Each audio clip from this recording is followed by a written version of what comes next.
Assalamualaikum warahmatullahi wabarakatuh. Berjumpa kembali dengan saya Rahmat Alita di program Bincang Parlemen.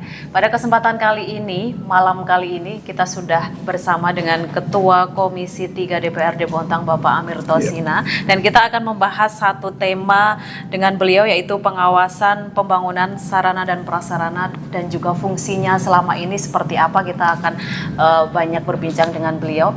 Namun sebelumnya kita sapa dulu Pak Amir Thosina, apa kabar? Kabar baik, Bu.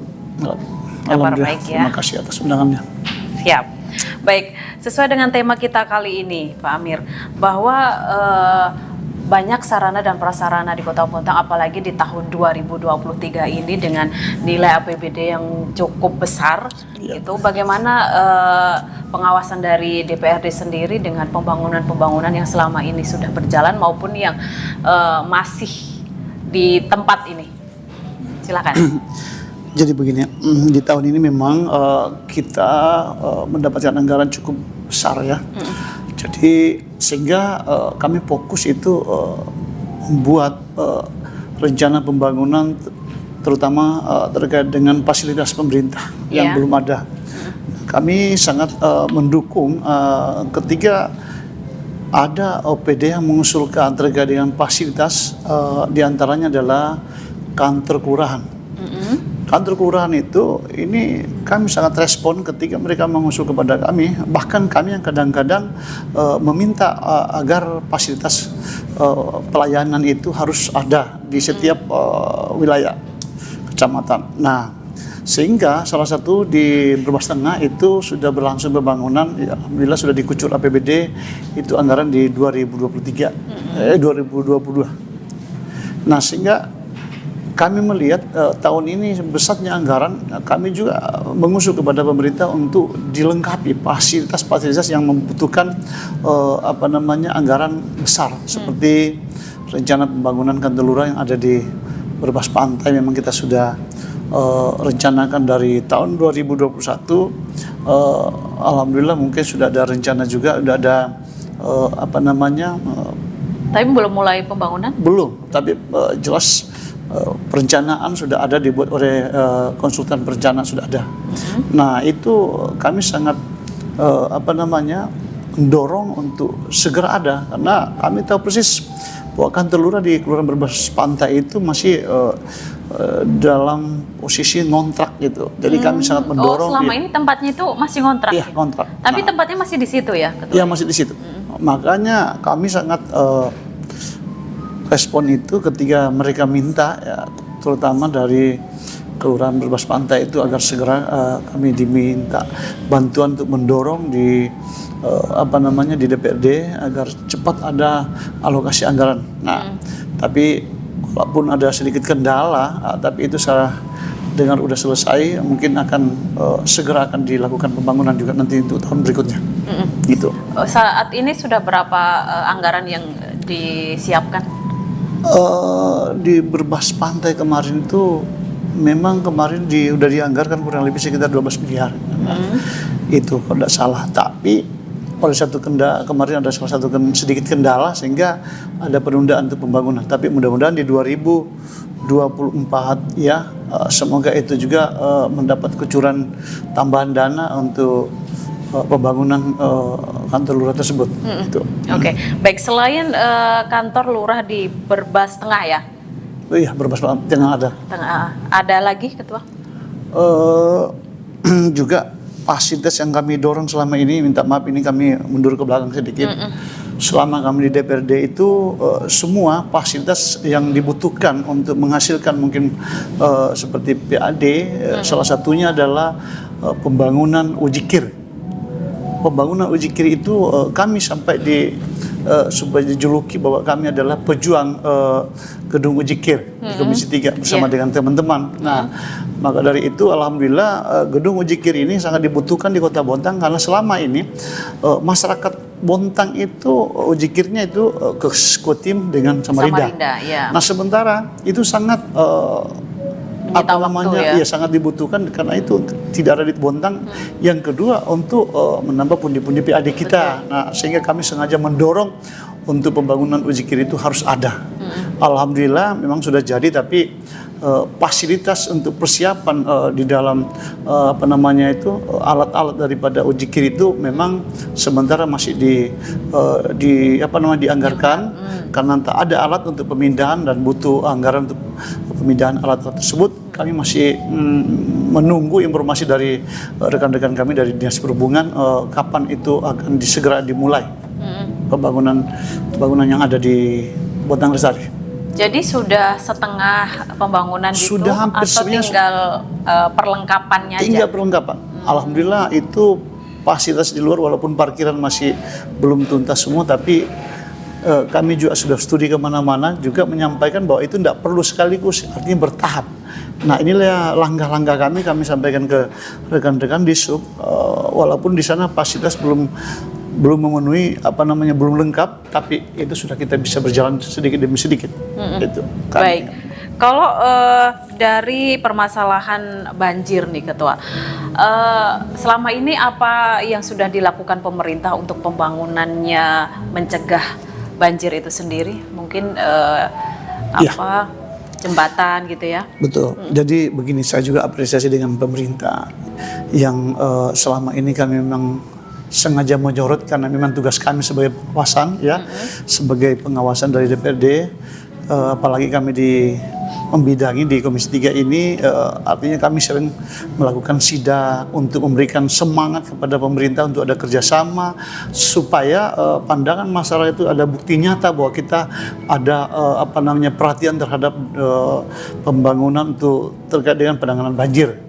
Di antaranya pembangunan turap-turap sungai, ya kan, normalisasi, mengangkat sedimentasi. Nah, alhamdulillah ini sudah dilakukan pemerintah, bahkan pemerintah Kota Bontang itu, kami sepakat untuk membeli EXA, alat berat itu untuk membersihkan sungai-sungai sampai dengan ke hulu. Jadi punya sendiri sudah ya pemerintah sampai ke hilir. Pemerintah sampai saat ini sudah punya. Kami membersihkan dari hulu ke hilir ini, saya sendiri melihat bahwa benar-benar badan sungai itu sudah hampir tuntas ya dari hulu ke hilir. Ini juga kelihatan ketika hujan itu air ini sudah bebas terbuang gitu loh. Jadi inilah salah satu apresiasi apa yang disampaikan pemerintah bahwa sudah benar-benar niat tulus demi kepentingan pembangunan Kota Bontang dan mengurangi banjir. Ini sangat kami apresiasi bahwa betul-betul ketika hujan turun deras, air dari hulu itu sudah terbuang dengan bebas karena atas pembersihan normalisasi sungai tersebut. Kalau untuk pembangunan turap sendiri, Ketua, sudah selesai sampai saat ini dengan target akhir tahun katanya sudah harus selesai ya? Iya. Jadi pembangunan turap itu ada beberapa sisi memang belum 100% ya, tapi kami selalu melihat apa yang belum tuntas, apa yang belum dikerjakan. Kami sering koordinasi dengan rekan-rekan kami di PU agar semua yang dianggap itu menghambat lancarnya air ketika hujan turun itu selalu direspon rekan-rekan kami di PU. Mereka langsung tidak lanjut di lapangan. Gitu. Tapi kelihatannya memang tinggal sedikit lah, artinya yang belum tuntas. Berarti untuk target akhir tahun selesai bisa? Ya, kami sudah panggil setiap OPD yang menangani tersebut seperti PU, Perkim. Kami sudah panggil kira-kira berapa persen lagi, apakah tuntas ya sesuai dengan alokasi anggaran di akhir tahun. Mereka menyatakan bahwa insya Allah di bulan 11 ya November ini mereka tuntaskan di 99%. Oke. Baik. Kemudian kalau tentang Raperda penanggulangan banjir, Ketua, sampai saat ini apakah sudah finish atau masih ada perbaikan, mungkin penambahan? Jadi Raperda itu memang itu salah satu cara kami untuk bisa menggait anggaran lebih besar dialokasikan terkait penanganan banjir. Jadi kita cantumkan di dalam. Nah, Raperda itu juga kami tinggal harmon terkait dengan Raperda banjir. Nah, kami juga cantumkan di dalam terkait dengan 10% dari APBD. Di dalam itu juga tercantum, terus terkait dengan master plan kita lengkapi di dalam. Nah, sehingga kalau menurut saya itu juga sudah hampir tuntas, maka itu bisa akan diimplementasikan nanti pada tersebut.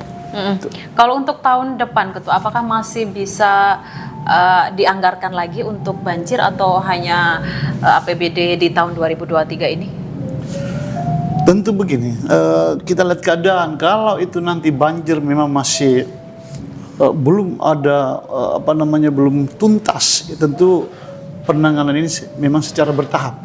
Tapi kalau banjir ini karena target kita bukan berarti menghilangkan sepenuhnya, karena banjir itu kita tidak sangka-sangka bahwa kapasitas air itu kadang-kadang muncul yang tiba-tiba besar dan misalnya hari ini banjir hujan, tapi kadang-kadang tidak terjadi banjir besar. Nah, maka dari itu saya rasa perlu setiap tahun itu harus ada alokasi anggaran di situ di APBD. Oke, berarti kalau untuk pembahasannya belum ada ya untuk di 2024 di Murni nanti? Oh, Anggaran itu khusus. tetap ada lengket di dalam terkait dengan penanganan banjir. Karena Tetap itu ada, memang ya? sasaran utama kita untuk menyelesaikan banjir di Bali. Tapi kalau untuk pembangunan sarananya masih ada, Ketua? Masih Ada terus. dianggarkan? Makanya tadi itu hampir 30% APBD, ditambah lagi 10% sesuai dengan perda yang kami buat. Iya. Itu terkait dengan penanganan banjir, anggaran itu selalu lengket dengan itu. Gitu. Oke, baik. Saya beralih ke jalan protokol ini, Ketua, bahwa sampai saat ini masih ada jalan yang berlubang dan masih dikeluhkan masyarakat, apalagi yang arah ke Puntang Lestari seperti itu. Bagaimana dari DPRD sendiri mengawal itu? Terkait dengan jalan Puntang Lestari ya? Iya. Jadi itu sebenarnya kami di Komisi 3 juga selalu berusaha koordinasi dengan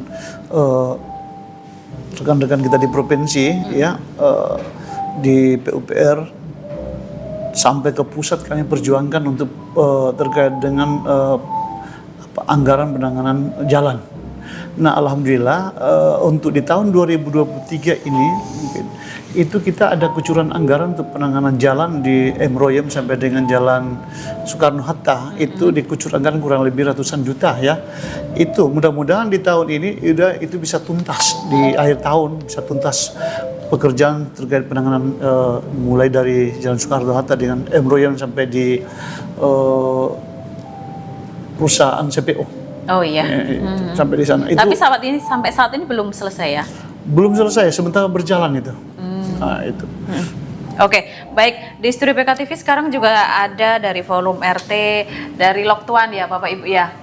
Oke, mungkin ada yang mau ditanyakan kepada Ketua Komisi 3 terkait pembangunan yang ada di Bontang, mungkin di Loktuan sendiri. Monggo silahkan dari Bapak atau Ibu. Ya, Assalamualaikum warahmatullahi wabarakatuh. Waalaikumsalam. Saya Ilham dari Ketua RT dari Loktuan RT 29. Gini Pak Ketua, saya mau menanyakan tentang banyak problem tentang air PDAM sekarang. Keluhnya masyarakat itu kenapa air semakin lama itu kayak menguning terus, padahal sudah ada pembangunan kan sumur baru nih. Iya. Nah, tapi tetap aja air itu selalu kuning terus itu. Jadi banyak kadang warga saya kenapa ini kok PRT-nya selalu kuning terus, padahal kan sudah diganti sumurnya gini. Itu kendalanya apa Ketuanya itu? Masalah dari PDAM-nya itu. Ya, terima kasih banyak. Dari Ibu mungkin ada? Itu aja ya. Monggo dijawab, Ketua. Jadi begini, memang terkait dengan air baku itu bagian daripada tugas kami juga di Komisi 3. Jadi saya bersama dengan rekan-rekan sebenarnya mulai masuk di DPRD, kami sudah giat untuk menelusuri apa penyebab keluhan masyarakat terkait dengan air bersih. Pertama, prediksi kita memang terkait dengan air bersih itu bahwa air bawah tanah itu memang sudah kritis itu. Nah, maka dari itu kami bersama dengan pemerintah dan PDAM sebagai operator, kami berusaha mencari alternatif terkait dengan air tersebut, air bersih. Nah, sehingga ada beberapa cara yang kami usul untuk mencari alternatif terkait dengan air bawah tanah tadi, karena kelihatan keluar masyarakat bahwa air itu sudah keruh sekali kan. Maka dari itu kami tidak tinggal diam, kami selalu mendorong ya bersama dengan PDAM dan pemerintah. Pertama, ada rencana kita pemanfaatan air waduk Marangkayu. Nah ternyata kalau kita lihat Waduk Marangkayu tidak menjanjikan bahwa 2-3 tahun ke depan belum bisa. Karena sesuatu hal masih harus diselesaikan di sana, lahan masyarakat dan sebagainya. Itu kami tinggalkan bahwa itu tidak bisa diharap. Nah, kami tekan lagi untuk mencari solusi yang kedua, air exploit yang namanya air bekas tambang yang ternyata itu bisa dimanfaatkan, tapi tentunya itu berbagai kajian yang dilakukan. Penelitian ada hasilnya bahwa ini bisa dimanfaatkan dan tidak membahayakan kesehatan. Nah itu untuk cari solusi. Tapi ternyata sampai saat ini kami selalu dihantam badai berbagai macam cara, mungkin dari LSM, dari mana-mana, dari masyarakat juga, bahwa asumsi mereka untuk menggunakan ekspor itu sangat membahayakan kesehatan. Tapi kami tidak sampai di situ, kami cari perbandingan di luar, cari perbandingan kemana, ke daerah-daerah lain yang ada tambang, ternyata di tempat lain itu juga memanfaatkan dan tidak membahayakan kesehatan. Nah salah satunya di Kutim juga dimanfaatkan ekspor itu, air bekas tambang. Yang kedua KPPU juga di Penajam Pasir Utara juga memanfaatkan air itu. Terus di Bukit Pariaman di Kukar itu juga memanfaatkan. Ini hanya di Kaltim saja sudah bisa ada 3 contoh bisa dijadikan studi bahwa itu bisa dimanfaatkan. Namun sampai saat ini berbagai macam sorotan kepada kami bahwa itu sangat membahayakan. Saya lagi-lagi telepon yang namanya tim percepatan, ada Indominco, ada PDAM dan banyak yang lain. Saya koordinasi bahwa ini masih ada sorotan, ternyata mereka bisa mempertanggungjawabkan bahwa itu sudah steril, bisa dimanfaatkan. Nah, persoalan tadi yang ditanyakan bahwa kenapa air PDAM sangat keruh, ya itu tadi itu karena air bawah tanah ini, ya air bawah tanah ini sangat sudah kritis sekali, udah kurang karena ada kajian tahun 2018 menyatakan, ya salah satu universitas menyatakan bahwa air bawah tanah Bontang itu tahun 2023 itu akan habis. Nah inilah langkah-langkah kita. Tahun ini berarti Ketua? Iya tahun ini sebenarnya sudah hampir habis sama sekali. Makanya saya katakan dari rapat itu sedikit agak arogan menyampaikan, saya mohon kepada PDAM dan pemerintah tidak mengadakan lagi pengeboran air yang ada di Kota Bontang. Karena sudah ada prediksi. Tapi ini juga ada masukan bahwa kita masih berusaha bahwa di wilayah-wilayah tertentu itu masih bisa mendapatkan air. Tapi bukti apa yang kita sampaikan tadi ketika mengadakan pengeboran di bawah tanah itu masih kelihatan dan dirasakan bahwa air itu tidak bisa dimanfaatkan lagi kan begitu. Nah, maka itu saya sendiri ketika mereka memohon kepada DPRD untuk menganggarkan pengeboran, jujur saya sudah tidak menyetujui lagi. Tidak ada artinya kita mengebor. Tapi kita cari alternatif seperti Waduk Kanaan itu juga akan dimanfaatkan, tapi pada saat itu ada sedikit penyampaian saya bahwa itu saya tidak setujui karena mungkin air itu kurang steril. Nah maka pemerintah mencari langkah-langkah lain, ada lahan di sana ada yang ada memang air yang tidak pernah kering, itu bisa dimanfaatkan dengan penampungan air sebagai polder dan sekaligus untuk pemanfaatan air konsumsi nanti. Di daerah mana itu? Di daerah Kanaan juga, cuman dia lengket dengan lahan PT Badak, di depan Go PT Badak dengan menyambung ke Kanaan, tapi lain Sungai Kanaan, bukan Waduk Kanaan. Ada tempat khusus yang akan dimanfaatkan oleh pemerintah.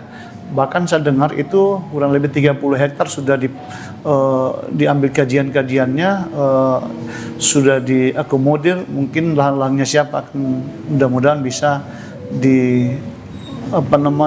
diganti oleh pemerintah, akan dimanfaatkan. Dan itu bisa berapa tahun Nah kalau itu saya rasa itu jangka panjang bisa dimanfaatkan. Masih bisa ya? Ya bisa dimanfaatkan. Nah untuk sementara setahun ke depan ini kan tahun 2024 juga baru bisa dilaksanakan proyek pembangunan terkait dengan pemanfaatan ekspor atau bekas tambang tahun 2024. Mudah-mudahan kami masih diberikan amanah ya oleh masyarakat, kami masih duduk di kursi DPRD agar bisa sinergi untuk mendorong percepatan pemanfaatan air ekspor itu. Berarti walaupun masyarakat masih mempertanyakan itu, tapi tetap diperjuangkan untuk masih tetap bisa ya dipakai ya? Ekspor? Iya. Iya, insya Allah tetap dipergunakan juga karena itu sudah Mau tidak mau gitu ya? tidak mau tim percepatan itu sudah mulai mereka melengkapi kajian-kajian itu yang akurat akan dipaparkan kepada masyarakat bahwa ini tidak membahayakan kesehatan. Masih berusaha, insya Allah kita akan segera bisa dimanfaatkan itu. Oke, baik Pak RT sudah dijawab. Apakah ada pertanyaan lagi? Itu aja saya. Itu aja ya. Nanti kita akan lempar pertanyaan lagi. Namun saya ingin bahas lebih lanjut nih dengan Ketua Komisi 3. Kalau saya berbicara yang lain ya Ketua ya, bahwa akhir-akhir ini ada masukan dari masyarakat yang pergi ke Stadion Besai Berintalanglang bahwa ternyata ada gedung besar seperti itu tapi tidak ada musola. Seperti itu sudah sampai ke Komisi 3 ya. Itu seperti apa Ketua dari Komisi 3 sendiri, dari DPRD sendiri? Ya. Jadi begini, memang kami sudah ada laporan juga itu bahwa salah satu keluhan pengguna daripada stadion tersebut kadang-kadang mereka mengeluhkan, apalagi ya kita di kalangan umat Muslim. Nah, itu kami sudah sampaikan apabila mungkin desain awal itu sudah salah, bahwa tentunya harus dilengkapi dengan fasilitas itu. Nah, kami sudah sampaikan kemarin kalau itu dibutuhkan, maka kami mohon kepada rekan-rekan yang ada di Banggar untuk segera mendorong ya, kami termasuk di Komisi 3 agar fasilitas yang diinginkan oleh masyarakat pengguna stadion tersebut segera dibangun di sana, insya Allah. Gitu. Tapi bisa dianggarkan di akhir tahun ini atau masih? Saya rasa yang urgent begitu karena secara fakta bahwa itu sangat dibutuhkan setiap saat ada acara di sana, karena saya lihat sendiri, kami sendiri juga kadang-kadang bingung kenapa kok tidak ada musola di sana. Kami sudah sampaikan. Padahal itu sering ada acara di situ, iya, sering ada acara. apalagi olahraga. Itu untuk menganggarkan itu saya rasa tidak repot buat kita, khususnya pengguna stadion itu. Kami sudah koordinasi dengan pemerintah agar segera membangun musola yang ada di Stadion Berinta di Bontang Lestari. Oke, baik. Saya nanti akan lanjutkan perbincangan kita dengan Ketua Komisi 3 DPRD, namun sesaat lagi tetaplah di Bincang Parlemen.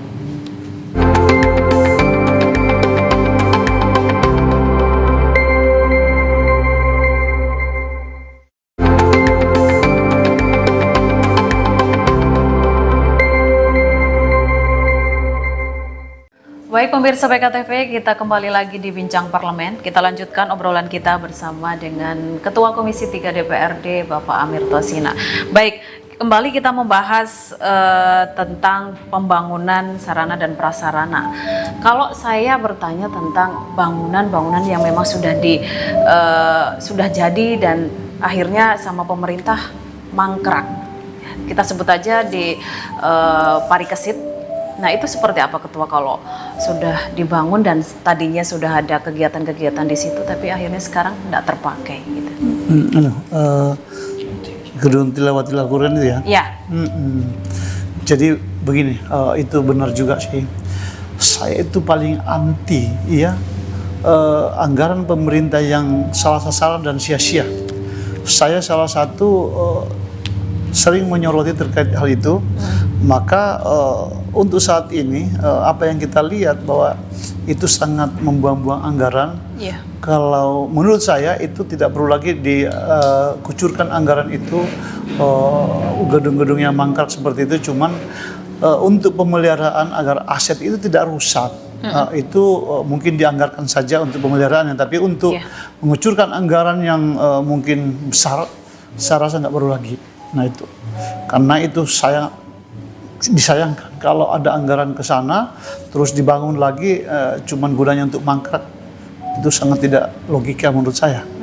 Karena masih banyak alokasi anggaran yang dibutuhkan masyarakat, apalagi fasilitas yang mungkin bisa dimanfaatkan ada penggunaan gitu. Jadi kalau menurut Pak Amirto Sina sendiri harusnya seperti apa saat ini diapakan itu bangunan? Ya itu tadi, kalau misalkan kita fokus saja cuma hanya satu, monoton saja dengan acara tilawatil Quran saja, saya rasa itu memang sangat mubazir sekali untuk penggunaannya hanya setahun 2 kali atau setahun sekali. Nah, Maka dari itu saya mohon mungkin karena kita lagi program UMKM ini mungkin bisa dimanfaatkan untuk acara-acara tertentu sehingga masyarakat di situ bisa mendapatkan rezeki. Nah, jadi itu mungkin diadakan pameran atau acara-acara lain, ya bukan berarti hanya di tempat tertentu misalnya di Langlan, tapi itu juga dimanfaatkan karena itu adalah aset yang harus dimanfaatkan untuk pemanfaatan masyarakat.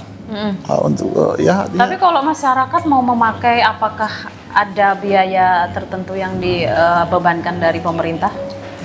Ya saya rasa begini, kalau misalkan itu dibebankan kepada masyarakat pada saat ada acara tertentu, mungkin 1 minggu atau 2 minggu, ya tidak ada salahnya juga dibebankan sedikit untuk ada iuran, tapi tidak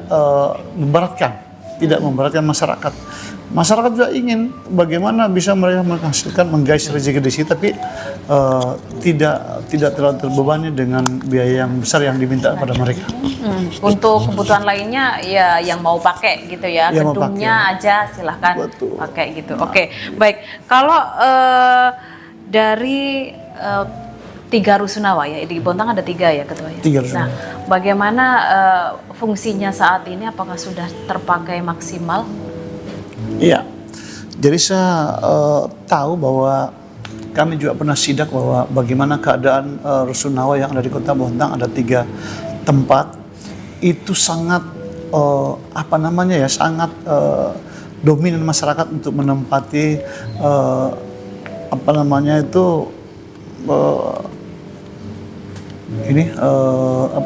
rumah tersebut. Yang rusunawa itu sangat dibutuhkan masyarakat, terutama memang kalangan kelas bawah, sangat dibutuhkan. Bahkan informasinya itu di sana itu tidak pernah kosong, artinya penuh terus, ada yang keluar, ada yang masuk. Nah, kalau ini diterapkan pada pemerintah diterapkan oleh pemerintah untuk membangun lagi, menambah itu, saya rasa kami mendorong. Karena nyata itu sangat dibutuhkan masyarakat kecil yang saat ini penghasilannya di bawah di bawah target. Tapi ada omongan masuk di masyarakat bahwa kalau yang di Guntung itu tidak maksimal dipakai, Ketua. Salah satunya memang itu juga informasi ke kami. Di samping juga di Guntung itu memang punya alasan mereka terlalu jauh, ya. Dan ada animo masyarakat bahwa di sana itu katanya kesannya kurang enak, ya. Nah, maka dari itu sudah mulai membias kemana-mana. Nah, niat warga itu yang tadinya mau ke sana, sehingga sampai saat ini masih banyak yang kosong. Itu yang saya dengar. Nah, tapi kalau ada cara pemerintah untuk menarik bagaimana mereka bisa ke sana, tentunya itu harus dibuatkan fasilitas yang seperti mungkin fasilitas, ada mungkin tempat-tempat hiburan karaoke yang mungkin lebih terang lagi, dibuat mungkin semacam tempat hiburan di sana, ada pujasera dan sebagainya, agar asumsi masyarakat itu tidak berkembang yang aneh-aneh gitu. Ya, saya sarankan itu supaya rusunawa yang ada di tempat itu juga mulai diminati gitu. Ya, dibuatkan fasilitas yang menarik. Itu. Oke, masih di wilayah Guntung, Ketua. Kalau masyarakat yang terdampak banjir kemarin-kemarin di Guntung ini kan sekarang lagi direlokasi di Rusunawa juga. Nah, kalau dari DPRD sendiri melihatnya, apakah memang masyarakat beberapa rumah itu harus dipindahkan dari situ, atau mungkin rumahnya itu biar aja di situ tapi ditinggikan gitu? Kalau menurut Ketua. Jadi memang wacana kita, pemerintah dengan DPRD sudah berapa kali sidak ke sana, ya, tempat tersebut, karena memang rawan banjir itu memang daerah Guntung itu kan. Jadi itu kiriman dari Kutim, memang sangat dekat. Nah, sehingga tidak pernah henti-hentinya setiap hujan itu memang air kiriman itu sering terjadi dan betul-betul di situ meluap. Nah, maka dari itu wacana pemerintah melihat kondisi tersebut terkait dengan warga yang di Guntung itu memang perlu relokasi. Nah, tentunya kami kemarin sudah memberikan harapan kepada masyarakat bahwa kita untuk niatkan untuk menganggarkan itu merelokasi masyarakat di sana, tapi tidak ada embel-embel yang terlalu tinggi dari masyarakat. Nah kemarin kita sudah siapkan anggaran untuk pemindahan, pembongkaran rumah mereka, tapi lahannya mereka yang ada kan begitu. Iya. Tapi ternyata ada kesan-kesan lain, ada permintaan lain yang melebih-lebihkan, ada minta supaya mereka masuk rumah yang ada, tanah yang ada itu, lahannya mereka itu juga mesti dianggarkan. Nah, padahal kesepakatan awal mereka punya tanah tapi dibangun oleh pemerintah. Nah, oleh karena mungkin ada mendengar isu-isu yang kurang sehat, kurang baik, akhirnya masyarakat minta seperti itu. Nah, seyogyanya masyarakat Guntung itu karena berakibat mereka akan mengeluh ketika ada banjir. Itu seharusnya memang sepakat mereka direlokasi, tapi mereka dibangunkan tapi lahan masing-masing, ya kan? Itu saya rasa meringankan untuk ada kerjasama di dalamnya. Yang kedua, yang masuk di dalam badan sungai, harusnya juga mereka paham bahwa itu mengakibatkan tersumbatnya aliran sungai. Jangan membangun di padam sungai. Nah itu juga harus sadar, harus disadari bahwa itu adalah kepentingan kita bersama. Ya tadi pemilik rumah harus bersedia untuk dipindahkan gitu ya kan.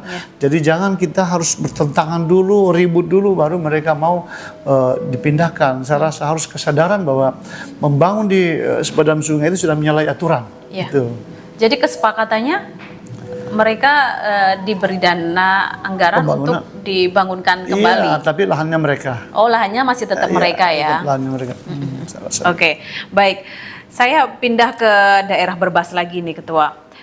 Belum lama kemarin kan ada wacana dari Komisi 3 bahwa mau membangun tugu ya di daerah Berbas itu. Itu seperti apa dan apa gunanya?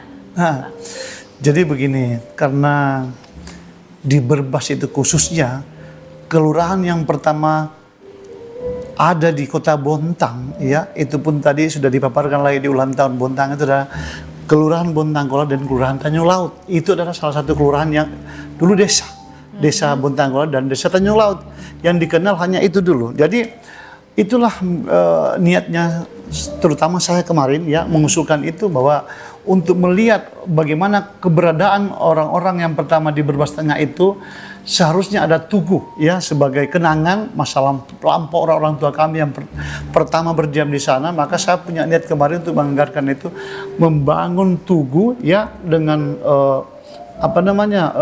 memberikan tanda di atas adalah sebuah cenderamata misalkan dari orang tua kami dulu, karena memang basisnya adalah nelayan. Maka kami akan membuat tugu di atasnya itu adalah burung bangau. Karena kita dulu hidupnya hanya nelayan dan tani dan nelayan kan.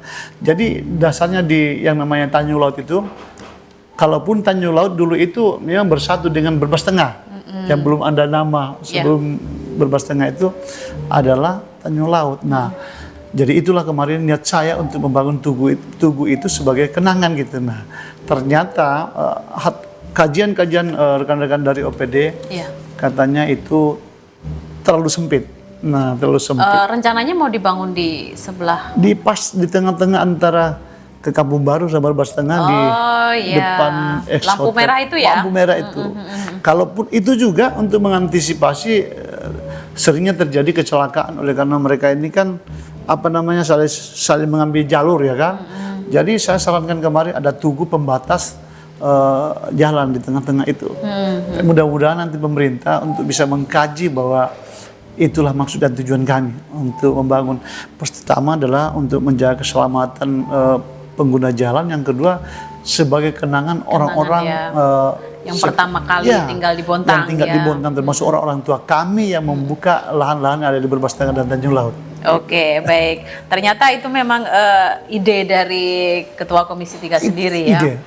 Tapi memang itu sangat berarti sih Ketua untuk memperlihatkan ke nanti seandainya ada turis ataupun wisatawan datang ke Bontang ya. Kalau di sini adalah tempat pertama kali ada desa di Bontang. Bahkan saya tambahkan sedikit, ada Taman Tanjung Laut, kita tahu Taman Tanjung Laut itu kami pernah disorot oleh warga orang-orang pertama tinggal di Tanjung Laut itu. Kami didatangi ke kantor termasuk orang-orang tua kami menyampaikan tolong nama Taman Tanjung Laut itu harus diganti nama dengan pembuka pertama Tanjung itu namanya Haji Hubi. Haji Hubi namanya, pembuka pertama adalah saudara kandung Jalan Haji Habibon itu kan. Nah itu disarankan untuk diganti taman tersebut bukan Taman Tanjung Laut, ya paling tidak diganti Taman Haji Hubi. Nah itu juga kami respon, akan kami usulkan berikutnya kepada pemerintah Kota Bontang ke depan. Oke, siap. Baik, saya mau ke jalanan lagi nih Ketua. Kalau kemarin kan sudah ada ya dari provinsi bahwa di Jalan RSUD, tanjakan RSUD mau dipangkas. Betul. Nah itu rencananya dianggarkan di tahun 2024 ini atau gimana? Begini, itu juga salah satu desakan kami pasca terjadinya kecelakaan yang di depan RSUD. Iya. Maka inisiatif kami sebagai Komisi 3 Bidang Pembangunan datang langsung ke Balai Penanganan Jalan Nasional di Balikpapan. Kami mohon untuk segera ditangani ya dan dianggarkan. Dan alhamdulillah memang itu sudah ada kucuran anggaran atau alokasi anggaran tersebut. Pertama memang akan segera ditangani itu mulai dari selamat datang sampai dengan depan rumah sakit itu ada pemangkasan. Pemangkasan jalan tersebut yaitu Gunung Celubah namanya, yang pas waktu itu masuk rumah sakit. Iya. Gunung Celubah itu akan dirubah menjadi jalan yang rata ya, itu ada penimbunan dan pemotongan gunung agar itu aman dari pengguna jalan. Iya. Nah itu kami juga sampaikan ke pemerintah Kota Bontang itu. Mungkin itu anggaran 2024 awal kemungkinan besar. Dan akan dilakukan pemotongan jalan itu, pemangkasan. Iya, itu kapan? Di tahun 2024, cuman di bulannya kapan belum tahu ya? Belum tahu, tapi yang jelas itu anggaran murni 2024, anggaran PP2 provinsi. Iya. Oke, berarti nanti di tahun 2024 itu sudah terrealisasi gitu Insya Allah ya, itu ya sudah disampaikan kepada kami, bahkan kami sudah diundang ke Balikpapan di Balai Penanganan Jalan itu, sudah dipaparkan master plan-nya, dipaparkan rencana seperti ini gambarannya, sudah dipaparkan di sedikit layar itu, bahwa inilah rencana pembangunan di Kota Bontang di depan Rumah Sakit Umum Kota Bontang. Oke, baik, saya akan lempar lagi ke RT Loktuan. Ada yang mau ditanyakan lagi? Ibu mungkin, Bu RT? Gini, saya mau nanyakan yang tentang bekas pembangunan pasar yang lama, Loktuan. Oh iya. Itu kemarin saya dengar itu bilangnya akan mau dibuat taman kota, tapi sampai sekarang belum ada kejelasannya. Dan terus juga saya jadi unek-unek saya itu, kenapa sih model pasar itu yang dibangun sekarang itu modelnya kok bertingkat? Karena apalagi pasar Loktuan yang baru ini kan lahannya sempit, kendalanya di situ parkiran, pasti orang banyak pada mengeluhkan semua. Dan para pedagang juga banyak sekarang, mungkin banyak Pak Ketua mungkin sering dengar, mungkin sering banyaknya protes dari warga dari pedagang-pedagang pasar situ. Kenapa sih dibuatkan master plan-nya pasar itu bentuknya bertingkat? Coba dibuatkan kayak model awal rata semua, kan itu istilahnya mereka pada enak jalan gitu loh. Kayak di Rawenda juga modelnya bertingkat juga. Akhirnya pada melebar semua ke pinggir-pinggir, ke jalan raya. Itu aja sih Ketua yang saya mau tanyakan. Oke, bagaimana Ketua? Apakah memang bertingkat itu efektif gitu? Ya. Pertama saya jawab tadi terkait dengan rencana taman yang Pasar Lama ya. Iya. Jadi rencana eks kebakaran Pasar Lama Loktuan itu memang satu, mungkin saya rasa lama untuk realisasi rencana membuat taman di situ, karena lahan itu lagi dalam posisi itu diklaim orang lain. Nah mungkin saya rasa itu diselesaikan dulu secara internal pemerintah dengan yang mengklaim, maka baru terjadi pembangunan itu yang pertama. Jadi masyarakat harus tahu bahwa apa penyebab mundurnya rencana pemerintah membangun taman yang ada di Pasar Lama Loktuan itu. Saya sampaikan di sini, itu yang pertama. Terus terkait dengan pasar yang ada terbangun di sana, dari awal sebenarnya sebelum dibangun kami pada saat itu baru DPRD bersama dengan rekan-rekan Komisi 3 dan Komisi 2 turun melihat bahwa pembangunan pasar ini nanti akan berakibat karena memang lahannya sangat tidak memungkinkan untuk dibangun pasar di tempat itu. Minta maaf ini. Kami sudah awalnya tidak menyetujui untuk mengalokasi anggaran, tapi ternyata setelah kami duduk itu ya dewan-dewan yang pertama itu sudah menyetujui lahan tersebut akan dibangun pasar. Kami tidak bisa apa-apa. Setelah masuk pembangunan kurang lebih 40%, kami turun sidak. Kami tanyakan bagaimana terkait dengan pembuangan limbah nanti, ya kan. Terus nanti parkirannya seperti apa, kan ini lahan kecil. Nah, nanti jalan utamanya seperti apa. Nah, tapi dijelaskan pada saat itu secara mendetail bahwa itu akan bisa diatasi terkait dengan pasar. Kami jamin katanya bahwa itu akan tidak ada keluhan-keluhan masyarakat. Nah, tapi sebelum pemanfaatan saya sempat bahwa pasar ini jangan dioperasionalkan dulu. Saya tidak setuju sebagai ketua Komisi 3. Oleh karena pembangunan itu belum sempurna saya lihat. Saya sampaikan, mungkin ada di media-media dulu tuh belum sempurna. Pertama parkirannya mereka akan keluhkan nanti ya para pelanggan pasar nanti masuk parkirannya seperti apa, dan alternatif masuk itu bisa terhalang ya kan, mobil masuk. Pada saat itu disampaikan akan segera dibenahi ya kan itu. Nah, sedikit demi sedikit kami sidak lagi untuk persiapan pembangunan pasar itu apakah sudah bisa dimaksimalkan. Kita lihat pembuangan limbahnya lewat mana. Sempat kami lagi tidak menyetujui untuk operasional karena apa? Diutamakan dulu pembuangan limbah itu, penampungan limbah di situ. Karena dibuang ke bawah itu tentu akan jadi sorotan dari pertama adalah lahannya orang. Pada saat itu ada 2 pemilik lahan termasuk Aji Beri dan KNE. Nah, kami memanggil KNE bahwa itu bisa nggak dihibahkan. Nah, mereka menghibahkan salah satu jalan, hanya jalan air saja ya kan gitu. Jadi saya juga khawatir pada saat itu akan terjadi pembusukan air limbah apabila ini tidak dibuang setiap saat. Nah, pada saat itu juga RT setempat juga tidak menyetujui apabila limbah itu dibuang di lewat kampung di bawah itu ada RT. Nah, sebenarnya memang dilema. Kita tidak mengizinkan untuk dibuka pasar di situ, sudah terlanjur di anggaran dan bahkan sudah dibangun begitu ya kan. Nah, kami tidak mau itu mubazir, sia-sia anggaran tersebut apabila pasar itu tidak dimanfaatkan. Nah, bahkan setelah dioperasionalkan ternyata mereka di dalam itu akan sedikit rancu dan bahkan ribut bahwa mereka tidak mau ditempatkan yang seharusnya di bawah, ditempatkan di atas, yang seharusnya di tengah ditempatkan di sini. Maka dari itu kami diam untuk sementara agar diatur oleh OPD yang terkait, ya kan. Nah, penyampaian kepada kami sebagai DPRD katanya sudah aman, sudah bisa diterima masyarakat. Jalan hari demi hari sudah berjalan seperti ini, ya pikiran saya sudah aman gitu loh, sudah sesuai penempatan. Tapi kalau masih ada keluhan apa yang disampaikan Pak RT tadi, ternyata itu perlu dievaluasi kembali, bisa dipantau apa yang terjadi di pasar tersebut, kan gitu. Dan apabila masyarakat keberatan tidak sesuai dengan peruntukan di sana, penempatan para pedagang, kita bisa untuk menutup pasar tersebut, menggantikan dengan lahan-lahan yang lain yang lebih pantas untuk jadi pasar, gitu loh. Yang lebih pantas untuk posisi selaku pasar.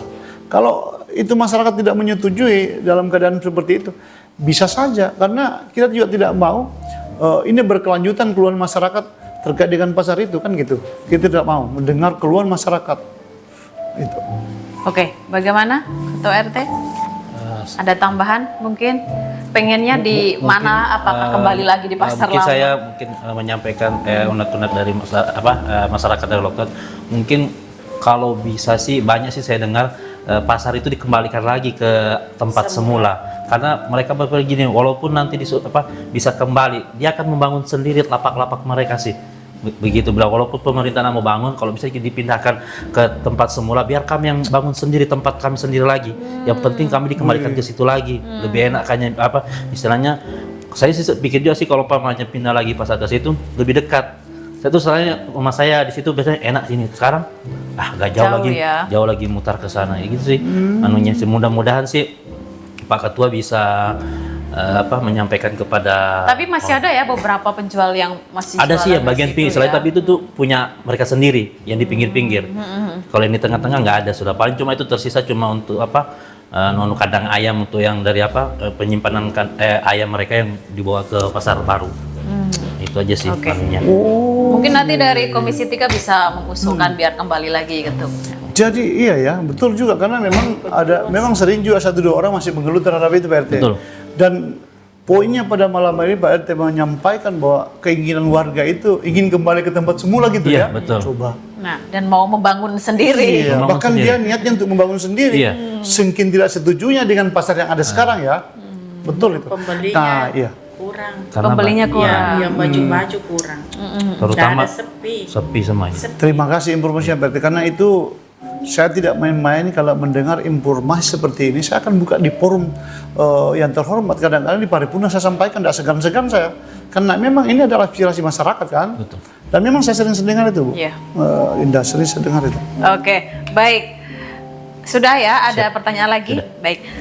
Kalau berbicara tentang limbah, Ketua Komisi 3 ini, baru-baru ini ada masyarakat di daerahnya City Mall Bontang yang mengeluhkan limbah juga di daerahnya situ karena akhir-akhir ini juga banyak menimbulkan bau tak sedap gitu. Seperti apa? Apakah Ketua Komisi 3 sudah mendengar ini? Belum pernah saya mendengar itu. Baru-baru sekali soalnya ya. Baru ya. Dan itu nanti bagaimana dari Komisi 3 sendiri? Apakah juga akan melakukan sidak? Ya.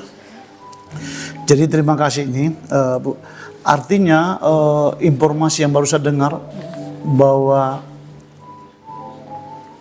tapi informasi untuk yang menyebarkan bau itu memang sudah ada, tapi saya tidak tahu limbah dari mana. Tapi jelas ini kecurigaan saya mungkin dari limbah dari City Mall. Iya. Bahwa yakin saya bahwa City Mall itu memang salah satu investor yang mempunyai bangunan sebagai mall di Kota Bontang itu memang dari awalnya sudah sering bermasalah ya. Berhubungan dengan pembangunan kami ini paling ngetol sering datang menyidak itu terkait dengan runtuhnya pagar ya, Iya, mulai runtuhnya pagar terkait dengan pembangunan yang awalnya memang Somrau tidak menghargai warga setempat atau warga-warga di samping kiri itu. Bahkan kami pernah marah di sana menekan bahwa tolong pihak City Mall itu memberikan bantuan-bantuan oleh karena tenggelamnya kampung di situ karena terhambatnya air keluar sehingga banjir menyebabkan sampai tenggelam rumah warga di situ. Itu awal pembangunan. Nah, terus kejadian berikutnya sebelum itu di grand opening saya sempat datang sidak bersama rekan-rekan Komisi 3 agar jangan dilakukan dulu grand opening. Kalau soft opening hanya separuh saya dibuka mungkin bisa. Oleh karena apa kesiapan ini ada kesannya pemaksaan untuk dilakukan grand opening. Nah, pada saat ini disampaikan ya kami akan buat grand opening saja shop-shop yang tertentu tidak sepenuhnya. Sambil kami tekan untuk menunggu kajian-kajian kekuatan bangunan tersebut agar diserahkan ke DPRD. Ternyata sampai saat ini juga belum ada tembusan kepada saya sebagai Ketua Komisi terkait dengan kajian kekuatan bangunan yang ada di sana.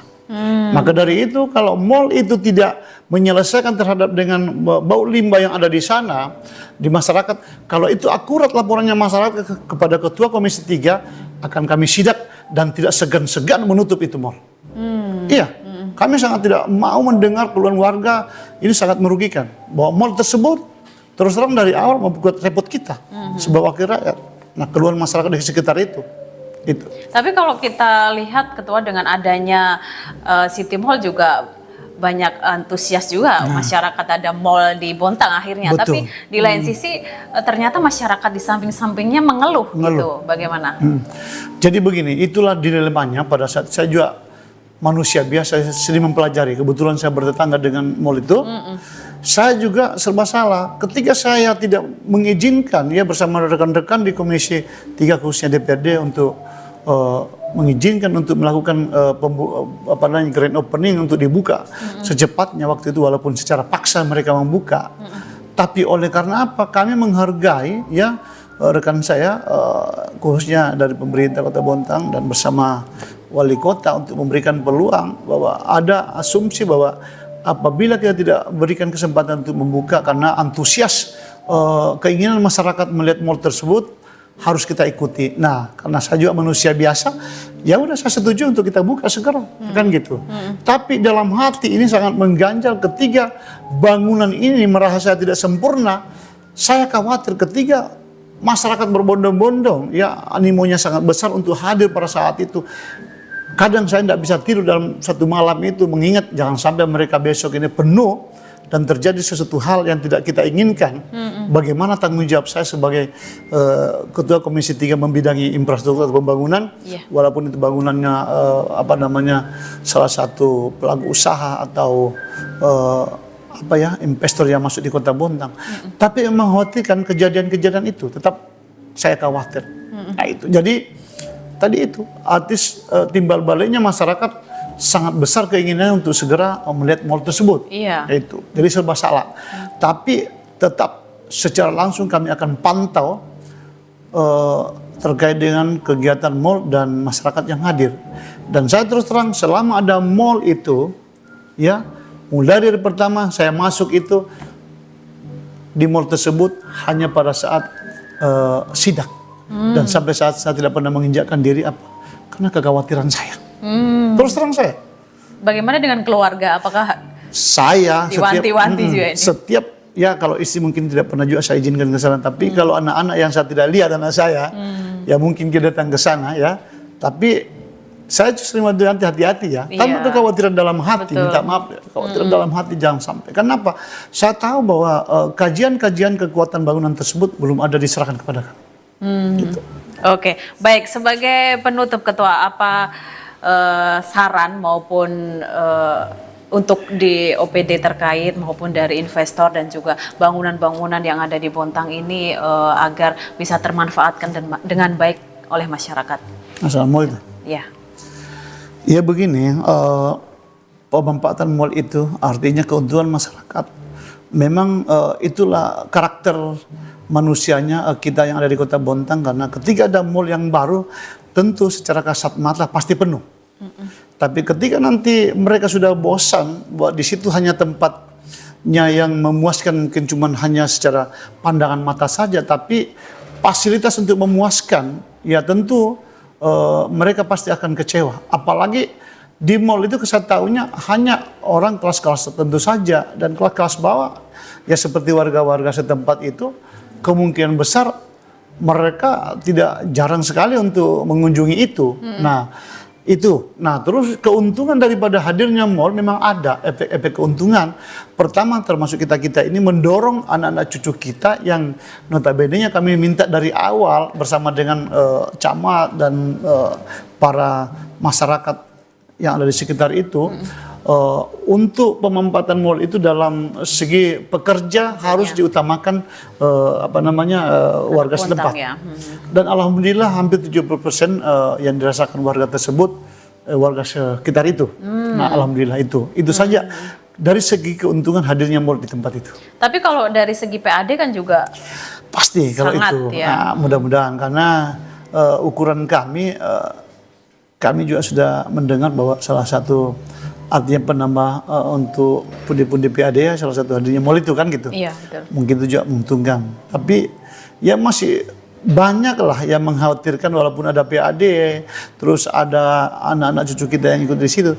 Tapi tadi itu artinya kapasitas dan kemampuan ketahanan bangunan mall itu yang harus dikhawatirkan. Itu. Oke, baik. Terima kasih Ketua Komisi 3 DPRD Kota Bontang Bapak Amir Tulsina sudah menyempatkan waktunya hadir di PKTV. Lain kali kita undang kembali untuk bisa ngobrol bareng. Baik pemirsa, demikian tadi obrolan kita dengan Ketua Komisi 3 DPRD Kota Bontang. Lain kali kita juga akan mengundang anggota DPRD Kota Bontang yang lainnya. Saya Rahmat Talita, pamit undur diri. Terima kasih. Wassalamualaikum warahmatullahi wabarakatuh.